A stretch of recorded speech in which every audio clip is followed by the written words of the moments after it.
بەشە تاکە بەشە لە ئەمڕۆکە لە عێراقدا کە بەشێکی پیشەیە وەکو هەموو وڵاتانی دنیا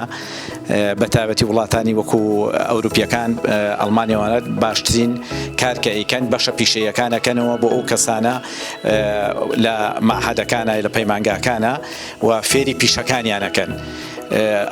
پیشەی فیتەریە پیشەی کشتتوکاڵیە هەر پیشەیەکی ترە دوایەوە کە ئەو پیشیان فێری ئەو پیشیانکردن ئەوجا لە شوێنەکان ئەتوانن کار بۆ خۆیان بدۆزنەوە کاریانە بێ. زانستی هەنگیش ئەمڕۆ لە وڵاتی ئێمە یەکێک لە کێشە گەورەکانی هەنگەوانانی ئێمە کەم شارەزاییانە لە بواری هەنگ لە نەخۆشی و ئافاتەکان لە پێدانی خۆراک لە وەرگاکان لەمانە لە دەرمانەکان کە ئەدرێت بە هەنگ کەم شارەزایی هەنگەوانانی خۆمان و ئەبێتە هۆی هەندێک جار ساڵانە ئەبێتە هۆی لەناوبردنی هەنگەکان لەبەرەوە پێویستمان بە زانستی هەنگەیە.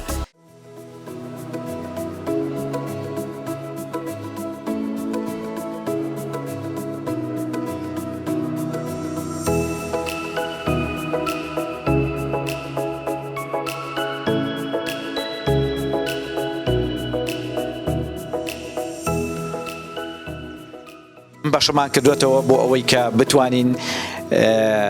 پیشەیەک بۆ گەنجەکانی خۆمان بۆ خەڵکانی تر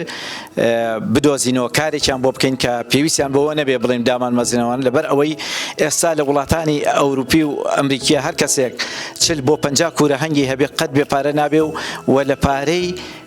مۆزەفی زیاتری دەسەکەوێت کارێکی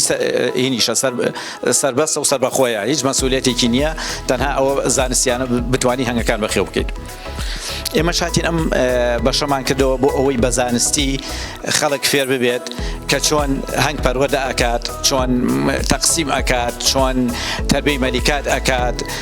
چۆن دەرمانەکانە ناسێتەوە چۆن هەنگە پارێزە لە بدات چۆن خواردن ئەدات بە هەنگ و چۆن بەرهەمەکانی هەنگ وەرەگرێت چۆن هەنگوین کۆ ئەکاتەوە چۆن مێو کۆ ئەکاتەوە و چۆنیەتی کۆکردنەوەی بەرە مێو و خۆراکی شاهانە ژاری هەنگ و بەرهەمهێنانی مەلیکە و فرۆشتنی بەرهەمهێنانی پورە و زیادکردنی هەنگەکان هەموو ئەمانە بە شێوەیەکی زانستی ئەمانەوێ فێری گەنجەکانی خۆمان ئەمانەوێ فێریان بکەین.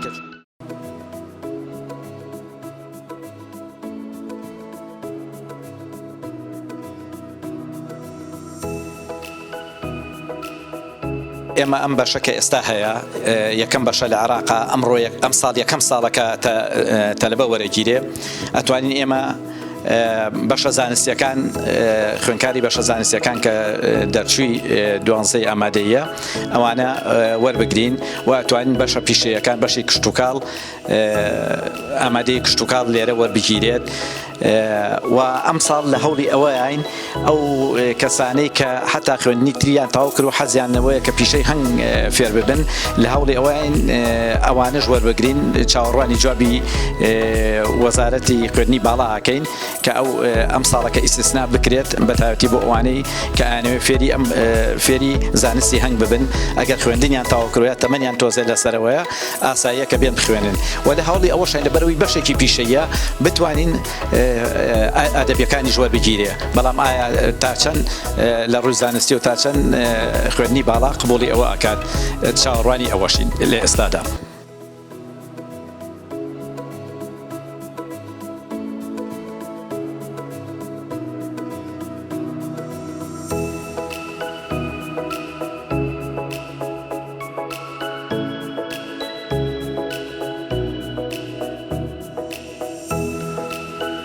بەشی هەنگ بۆ بازاڕی کاری ئەمڕۆ پێویستیی ئەمڕۆیە چونکە هەنگ و بەرهەمەکانی پێویستیشی ئانی هەموو نەک کوردستان هەموو دنیاە لەبەرەوەی بەرهەمی پاکترین بەرهەم لە دنیاە کە مابێتەوە خۆراک کە مابێتەوە هەنگجوینە ئەگەر ژنگەکەی پاک بێت ئەگەر لە ژنگەیەکی پاکە بەرهەمەکانی کۆ بکرێتەوە بەرهەم بێت لەبەرەوە پێویستیی زۆر باشی خۆراکە هەم بۆ